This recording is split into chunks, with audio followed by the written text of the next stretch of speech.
seu versículo 7. Livro de 1 Reis 17, o seu versículo 7.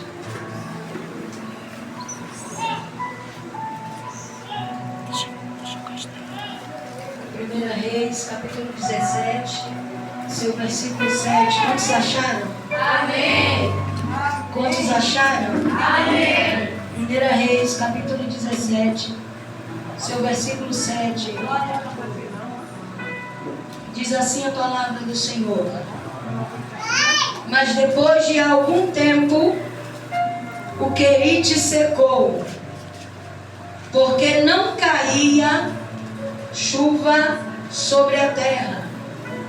Mas depois de algum tempo, o Querite secou, porque não caía chuva sobre a terra.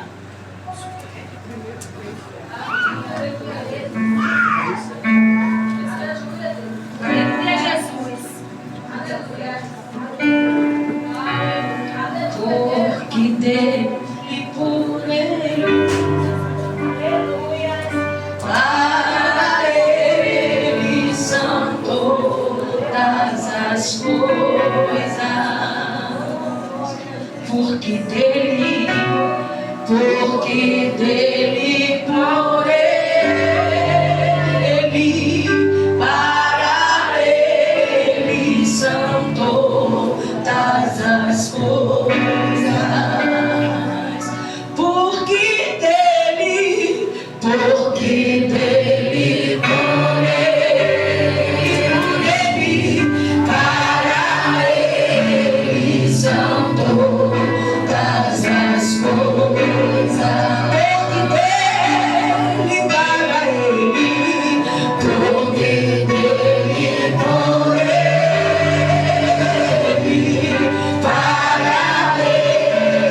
são todas as coisas.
havia chuva sobre a terra. Mas no começo do texto vai dizer que Elias mandou chamar Acabe e dizer: segundo a minha palavra, não haverá chuva sobre a terra. E num período de 2 anos não choveu. E a Bíblia diz que a seca era tamanha. E logo depois de Elias lançar esta profecia sobre a terra, Deus, ele olha para Elias e ele diz: vai e se esconde no Querite. E durante algum tempo o Querite vai matar a tua sede e o corpo vai te alimentar de pão e água. E a Bíblia diz que o povo levava pão e carne para Elias de manhã e de tarde. E o Querite, que era um simples córrego, tem tradução que diz que Deus fala assim para Elias: eu já dei ordem ao Querite para que ele mate a tua sede. Tem tradução que está escrito assim, que uma ordem foi dada ao córrego.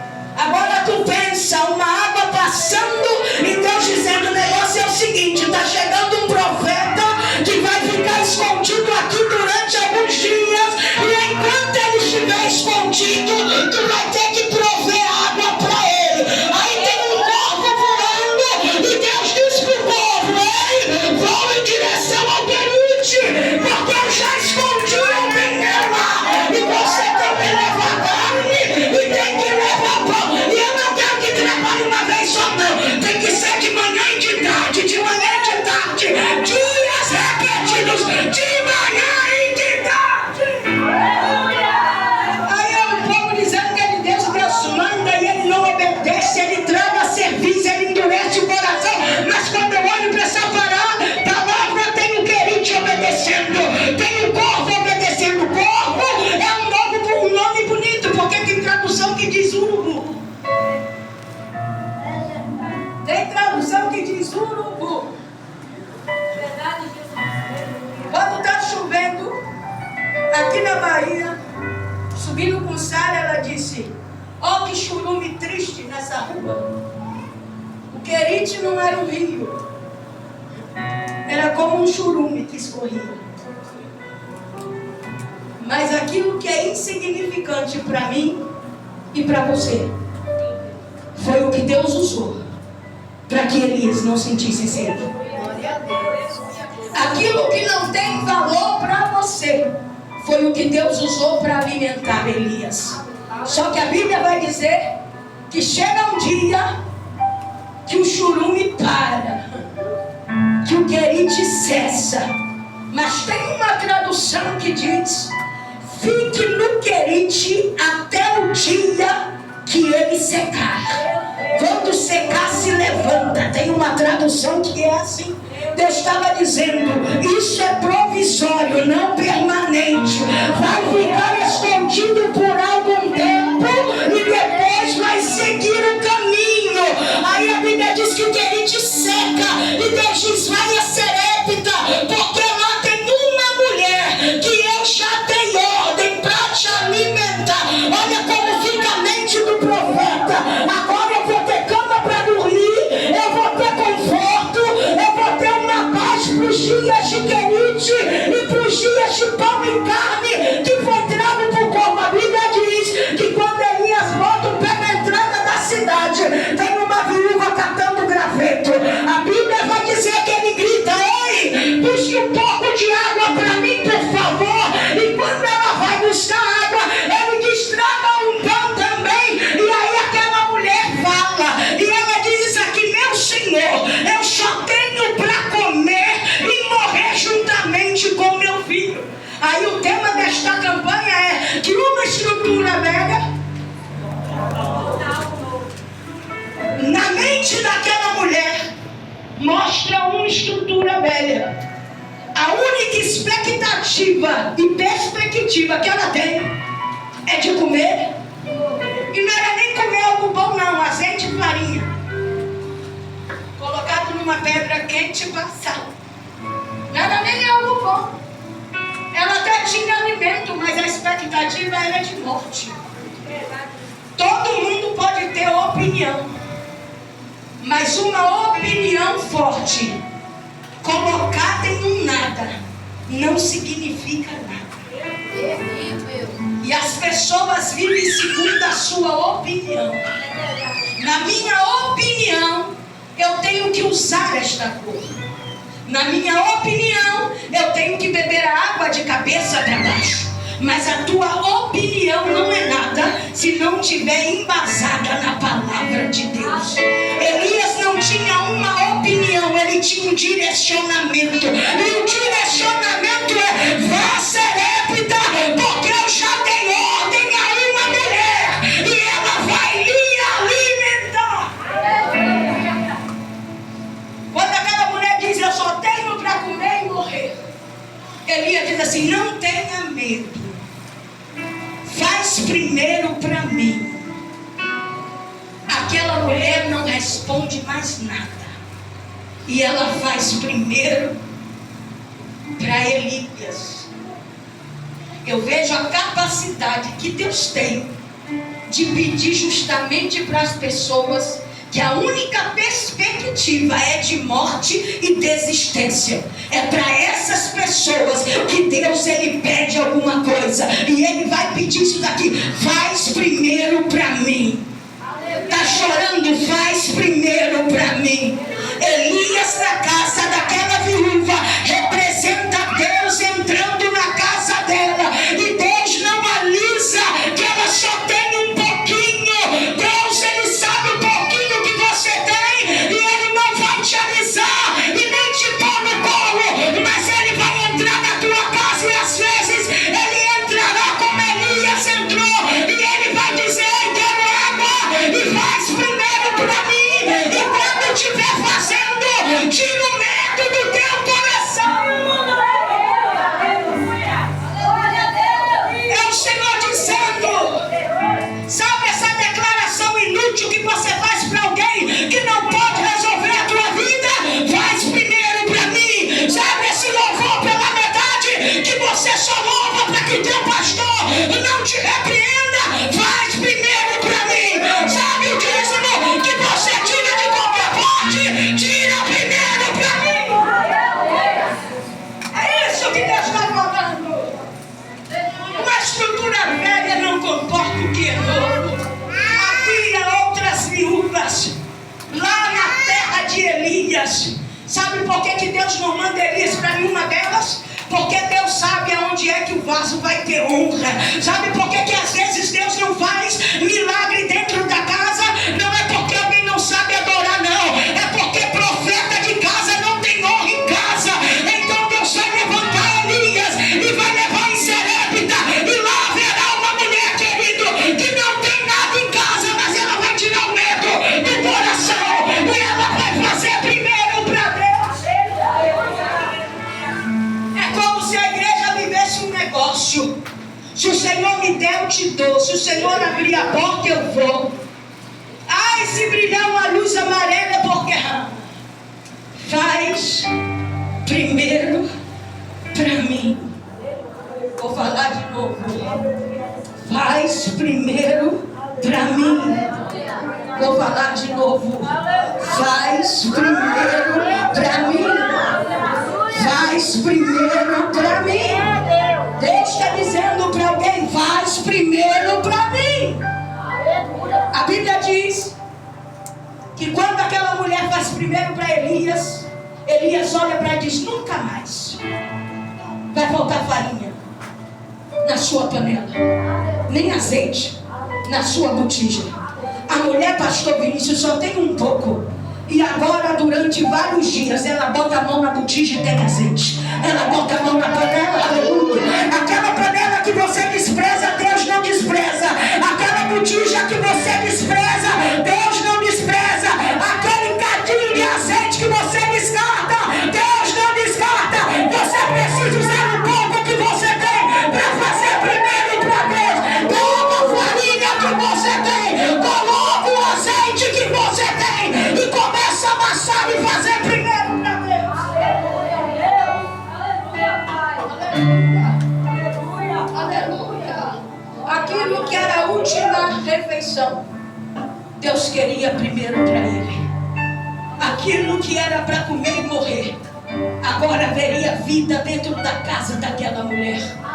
Aleluia, aleluia, aleluia. A Bíblia diz que os filhos das trevas são mais prudentes que os da luz. Teve um dia em que pessoas estavam com flores na praia. Eu nem sabia que dia era, mas eu fiz mesmo. Quando chegou lá, eu falei, nossa, estou jogando um bocado de florzinha na água. O sol está grande. Eu falei, Sara, por que está jogando essa flor nessa água? Aí a Sara começou a rir. Ela falou, minha mãe, é dia disso. Eu falei, é mesmo? E nós, a gente veio para cá. Eu falei, eita. Eu falei, meu Deus. E o Senhor falava para mim assim, eu criei todas as coisas. Eu sou dono de todas as coisas. Quem nomeou outro dono foi quem está na terra. Porque eu fiz todas as coisas. Sabe por que os das trevas são mais prudentes que os da luz? Eles não têm dó de tirar o primeiro e entregar. Mas o crente, quando entrega assim, não, mas se eu der isso aqui, vai comer o quê? Vai comer vento? Vai viver de ar? Se eu fizer isso aqui, como é que eu vou dar para os outros aquilo que... O crente é cheio de dedo na hora de fazer primeiro para Deus. Mas os filhos das trevas são mais prudentes. Até para ofertar algo há uma concordância.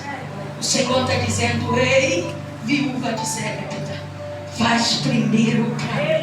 Glória a Deus, aleluia. Eu conheço a sua decepção e a sua tristeza. Mas faz primeiro para mim. Certa feita na minha casa, era essa casa verde que tem aqui. E a gente jejuou, eram 3 dias de jejum. Lá em casa o que tinha era o pão do jejum. Os meninos vendiam coxinha. E eu lembro que naquele dia não saíram para vender. Era o final do jejum e quando o jejum terminou, desceu a pastora Mari e o pastor Anderson com alguns obreiros e eles trouxeram caixas de compras e mais caixas de compras. Caixas e mais caixas. E naquele dia o que eu tinha para servir a eles era o que eu precisava vender. Só que antes da caixa entrar, eles chegaram primeiro. E eu falei assim, eu não tenho muita coisa aqui não, mas eu tenho café e coxinha, não combina, mas vai querer? E eles assim, a gente quer.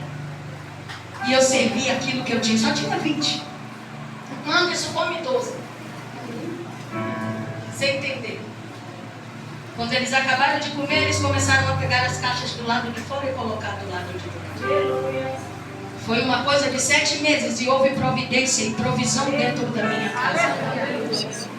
É sobre você ter a coragem de tirar o medo do teu coração.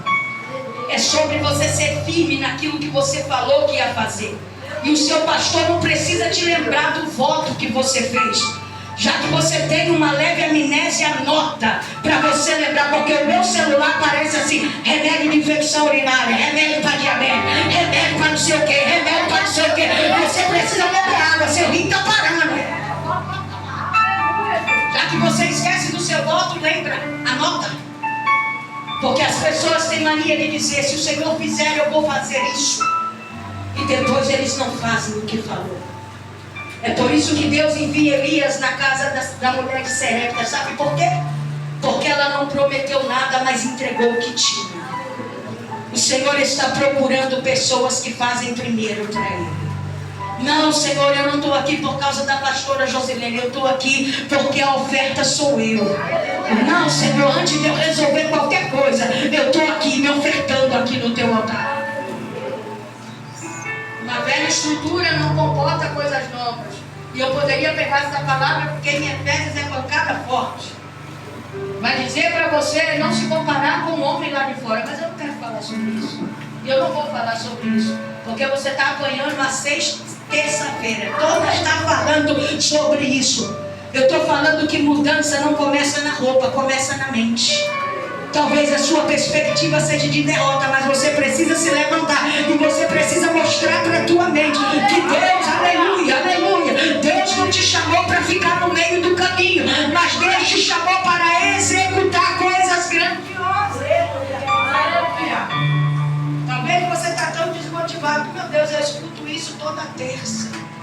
Que bom que você ainda escuta, porque tem gente que não consegue nem vir para escutar.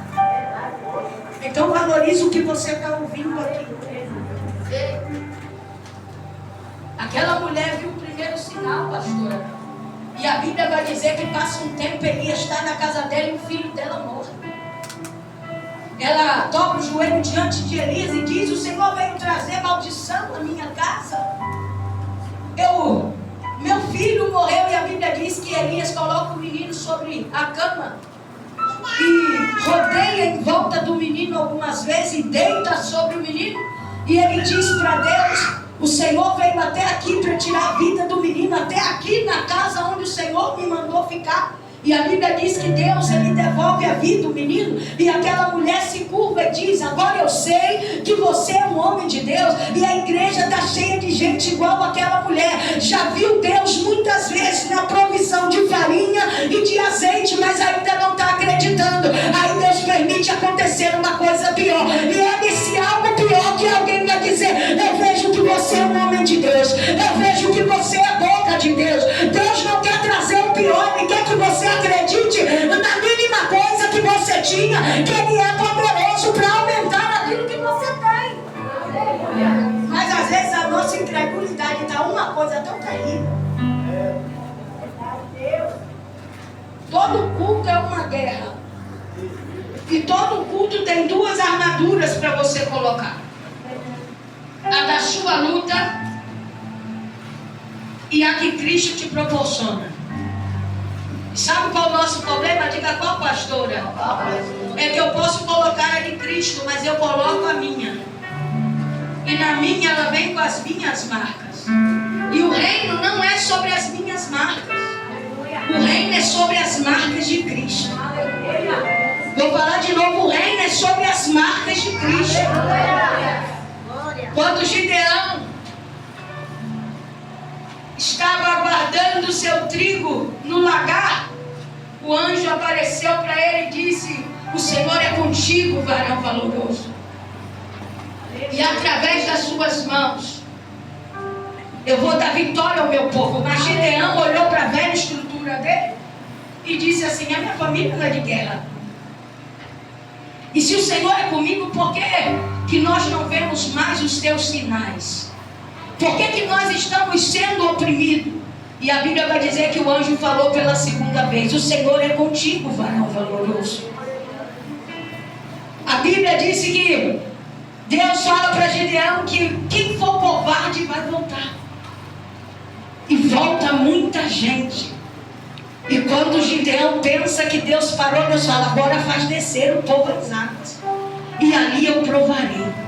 Aquele que baixar as águas sem perder a atenção, esse vai. Agora aquele que perder a atenção, esse contigo não irá. 22 mil voltaram. Formaram-se um total de 32 mil que voltaram. Só ficou 300. Mas esses 300 tinham mãos ocupadas. E não era ocupada com seus próprios problemas, não. Era ocupada com tochas, vasos, aleluias, e instrumentos. E o Senhor está nos confrontando nessa palavra. Qual é a estrutura que a gente está carregando? A velha ou a atual que Cristo nos entregou? Porque a velha tem uma covardia e um espírito de medo, mas a que Cristo entregou não. Porque Ele diz: eu não vos dei espírito de temor, mas de ousadia. Você pode vir a 50 cultos, mas você tem que ter uma preocupação: se você é movido pelo toque dos outros ou pelo toque de Deus. Porque se você for movido pelo toque de Deus, você pode estar em maior crise. Se você dobrar o teu joelho, o Espírito Santo te visita. Alguém aqui já teve essa experiência com o Espírito Santo de Deus, de estar em uma guerra, uma batalha terrível, uma ansiedade, um desespero, e de repente se lançar em Deus e ver que Deus vem soprando a paz dele dentro do nosso interior. A gente desce uma pessoa e levanta outra. Alguém aqui já teve essa experiência? Porque tem vezes que Deus não vai deixar o vaso entrar limpar tuas costas, o teu braço, ou sei lá o quê. Tem vezes que Deus não vai permitir isso. Então quando você entrega a tua vida a Jesus, é te proposto uma roupa nova. É te proposto uma roupa nova. É te proposto uma roupa nova. É te proposto uma roupa nova. E nós precisamos tomar posse dessa roupa que o Senhor está nos propondo. Abra aí a sua Bíblia. O livro de Efésios, para você entender.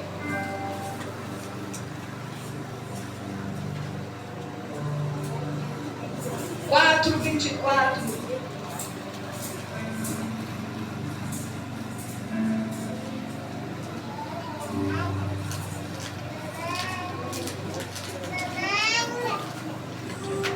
Quatro, 22. Quantos acharam aí?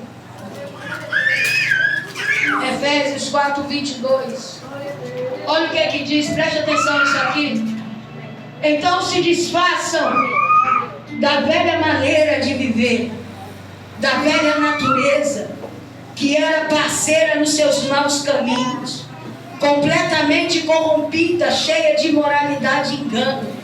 Agora suas atitudes e seus pensamentos devem ser constantemente renovados.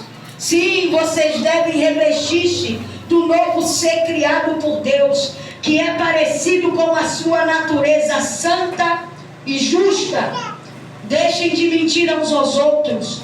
Falem a verdade, pois somos membros do mesmo corpo. Quando estiverem irados, não pequem, alimentando seu próprio rancor. Não deixe que o sol se ponha antes de resolverem as suas diferenças. Não dê oportunidade ao diabo. Se alguém anda roubando, deve parar com isso e começar a utilizar as suas mãos para trabalhar honestamente, a fim de poder repartir com aqueles que estão necessitados. Estão acompanhando aí?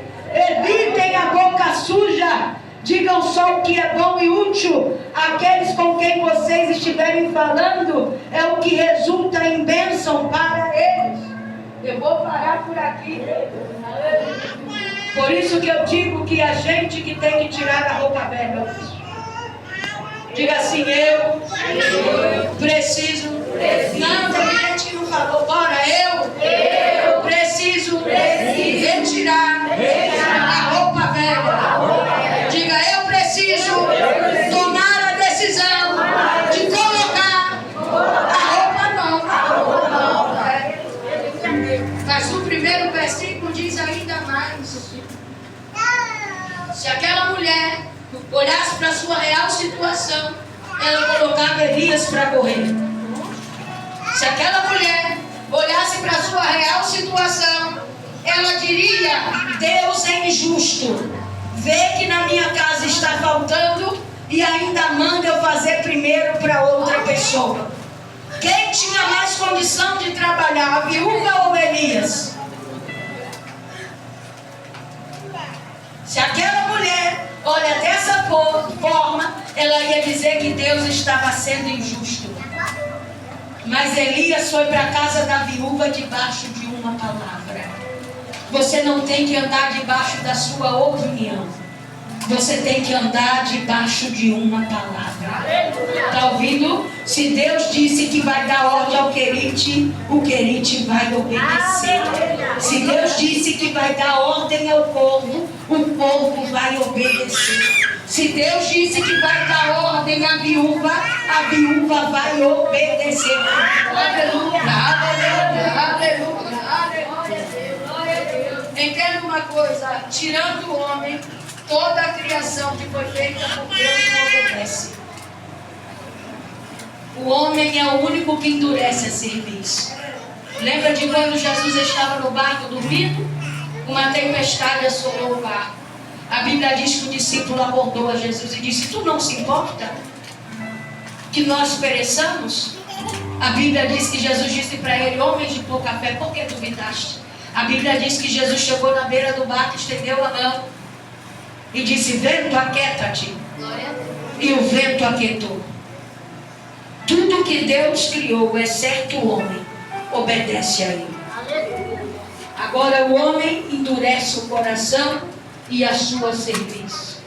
Em vez dele liberar perdão, ele prefere guardar a mágoa. Em vez dele ser livre como Deus o fez para ser livre, ele prefere andar amarrado em várias coisas. Mas o Senhor está dizendo, você tem que desabotoar essa roupa velha. Não é o anjo que vai tirar essa roupa velha.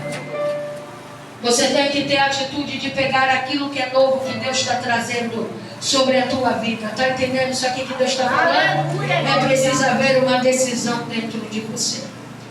É preciso haver uma decisão dentro de você. Uma mãe orou por anos para ter um filho. E o sonho dela era ter um menino, porque menino é mais agitado na mente dela. Ela orou por anos e ela engravidou.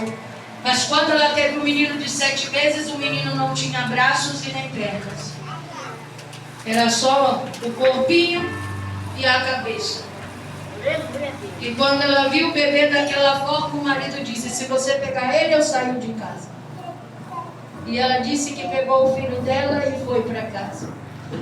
Ela disse que toda a família se envergonhava do jeito que era aquela criança. E ela começou a levar aquela criança para os cultos. E ela dizia para Deus, eu pedi um filho que anda e o Senhor me deu um filho sem pernas. Eu pedi um filho com braços que mexesse nas coisas e o Senhor me deu um filho com os braços, sem os braços.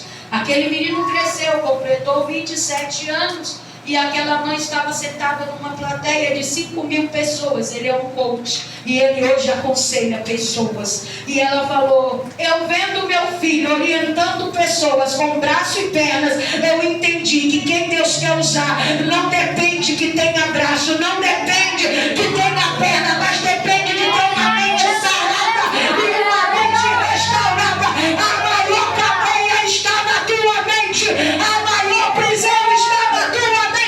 Se a tua mente pode comer e morrer, você nunca vai conseguir fazer primeiro para Deus. Aleluia! Aleluia! Pode estar até um pesado lugar. Eu não me importo com isso. Você pode não dar terra e não falar em línguas. Eu também não me importo com isso. Eu vim debaixo de uma palavra. Se o meu Deus dá uma ordem, até o que é improvável tem que obedecer. Mas a igreja se bate nas mesmas coisas. Por que é a mesma palavra? Porque a sua mente não está mudando. Enquanto a nossa mente não for transformada, a palavra não mudará. Está ouvindo isso aqui? Você precisa paralisar essa batalha na tua mente. Não importa quantas pessoas positivas você tenha do seu lado. Se a sua mente for travada, não interessa o que te falem. Você já lidou com alguém negativo? Que tudo que tu fala para essa pessoa parece que ela já anda já com as pedras na mão para te acertar quando tu fala uma coisa boa para ela. Não, Deus vai fazer, traga a tua mente o que traz esperança. Na minha vida nada muda, nada acontece. Continua dessa forma, porque realmente você vai comer e vai morrer. Agora, se você tomar posse que Deus tem levantado Elias e direcionado eles para a tua casa, casa essa que outro não quer entrar, mas Elias entrou. Precisa ver você uma disponibilidade de fazer primeiro para Deus. Você já foi aquela pessoa que anda atrás de todo mundo humano que não resolve nada com alguém? É uma coisa maluca. Você já viu esse tipo de pessoa? Não? Eu já fui uma pessoa que bajulava. Alguém tem uma toalhinha aí? Não está aí não, nessa toalhinha. Não está nem. Eu quero. Eu já fui essa pessoa aqui, aspirador de suor de profeta. Eu já fui essa pessoa aqui. Se você acha que Deus usa a pastora Ana e me usa, você tem que conhecer o meu irmão Márcio, porque ele é assustador. Sabe aquela pessoa que você não dá nada para ela? Ele nunca te viu e ele fala logo o teu nome, o teu sobrenome, ainda diz os números do teu documento para você não duvidar que é Deus. Deus usa ele terrivelmente na revelação. E eu já fui um sugador de profeta. Ele suava, eu secava, ele tinha sede, eu dava água. Onde ele ia atrás. Ele carregava uma caixa, eu dizia, eu levo. Quando manifestava um demônio, eu estava ali para dizer, estou orando por você, mentira. Eu estava impactada com aquilo que ele tinha. Até o dia que ele disse, Deus vai te tirar de perto de mim. E quando ele te tirar de perto de mim, ele vai derramar sobre a tua vida aquilo que você não consegue obter perto de mim. Deus te deu uma liderança saudável, mas se você não consegue avançar com ela, Deus vai te tirar de perto dela, simplesmente para que o seu ministério apareça. Aí olha só que é interessante, eu estou pregando e tem alguém. Para quem não sei, ele suou. Outro. Olha só. É porque a sombra dele, a dele. Quem curava era a sombra dele. O lenço de Paulo. Então, para a palhaçada. O tempo que você perde bajulando quem não pode te encher. O tempo que você perde levantando bezerros em uma casa onde só Deus deve ser adorado. Esse tempo que você perde, você não recupera ele. É por isso que Deus, ele permite que muletas espirituais sejam tiradas da gente, para que os nossos olhos sejam abertos. Tantas viúvas em Israel, mas o Senhor mandou ele para Sarepta. Por que Deus fez isso? Por que Jesus, na terra dele, não fez nenhum milagre? Quando ele leu Isaías e sentou, as pessoas começaram a julgar ele. Ele diz, eu sei o que vocês estão pensando. Médico, cure a ti mesmo. Mas eu entendo que um profeta não tem honra, a não ser na sua própria casa. Enquanto eu secava o suor do meu irmão, o meu irmão era cheio. O meu irmão era revestido. Deus trabalhava profundamente. Mas o dia que Deus me levou para outra cidade e teve um encontro comigo, quem Deus enchia era eu. Quem Deus transbordava era eu. Durante muito tempo eu fui alguém cheia da presença de Deus, mas dependendo da casa dos outros. Cheia da presença de Deus, mas dependendo da comida dos outros. Cheia da presença de Deus, mas dependendo de uma veste, de um calçado, até mesmo de um prendedor de cabelo. Até o dia que Deus falou, agora você não precisa mais do querite, agora você não precisa mais do corvo, agora você não precisa mais da viúva. O Senhor está dizendo, se você souber lidar no tempo da escassez com a provisão que Deus está mandando, Deus vai te tirar dessas dependências para você viver aquilo que você não viveu. Alguém desceu na minha casa e disse, eu trabalho de segunda a domingo e estou no aluguel. Eu falei, mulher, tu nunca vem, quando tu vem tu fala isso. E ela, qual o segredo? Eu falei, o segredo da primeira casa foi trabalhar 4 anos num monte onde não tinha placa, ganhando alma para Jesus, e o Senhor me deu um terreno e depois me prometeu que eu levantaria a minha casa. A primeira casa foi levantada. Ai, como foi isso? Num culto onde eu só tinha 20 reais, dei 20 reais na oferta, murmurando muito, e depois o pedreiro olhou para mim, eu sonhei que fazia a tua casa, e tudo que eu fazia por 20 reais. Tudo que ele fez na minha casa do Rio, eu pagava 20 reais a ele. Eu não esqueço disso nunca. Passou, eu vim para cá. Tá vendo esse terreno aqui? Esse terreno eu quis comprar, e na época era 4 mil reais, e alguém olhou para mim e disse, para você não ver.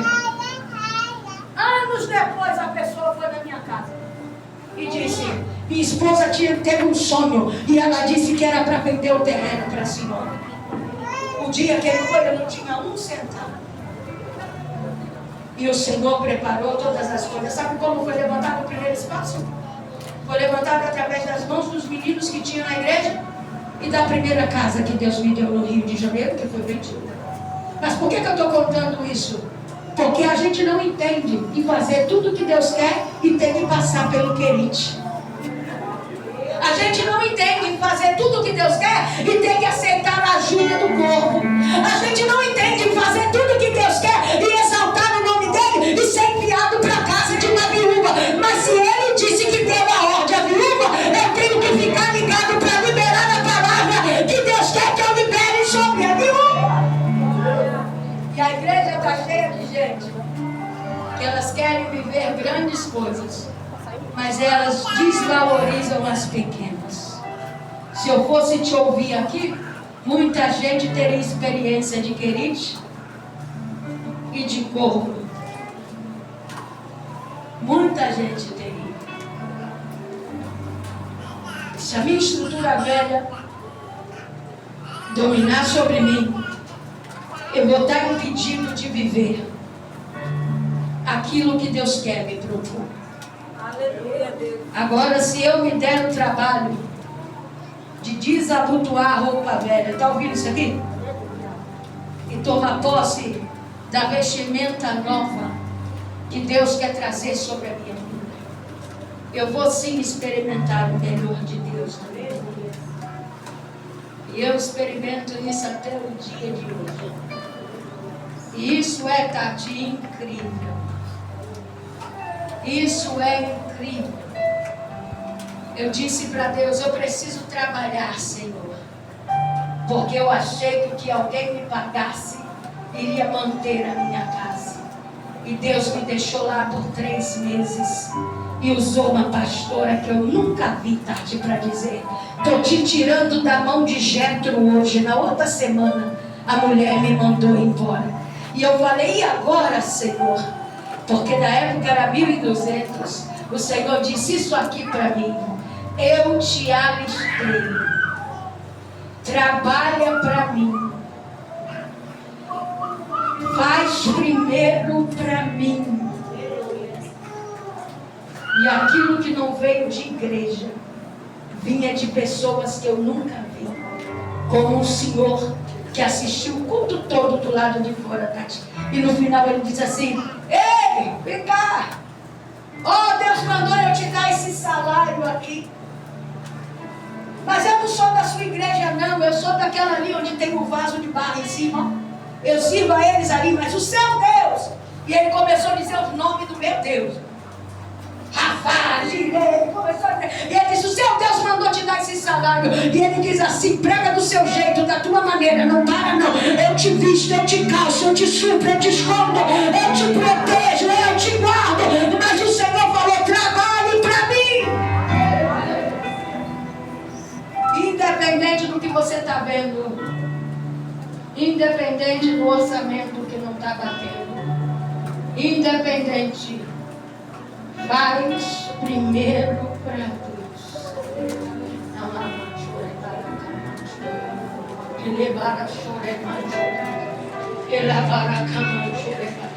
Durante anos o Senhor disse: dê, abençoe, oferte. E uma vez eu disse: quando é que alguém vai fazer a mesma coisa? Quando é? Na minha mente. E o Senhor não me disse nada e o tempo passou.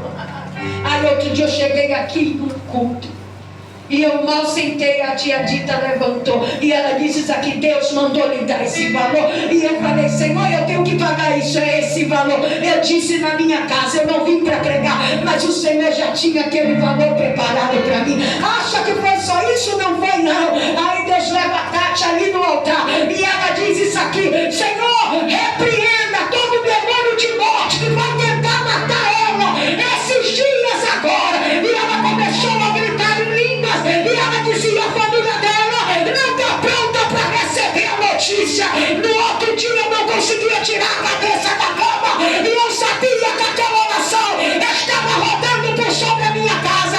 Mais tarde eu fui na casa dela e eu disse: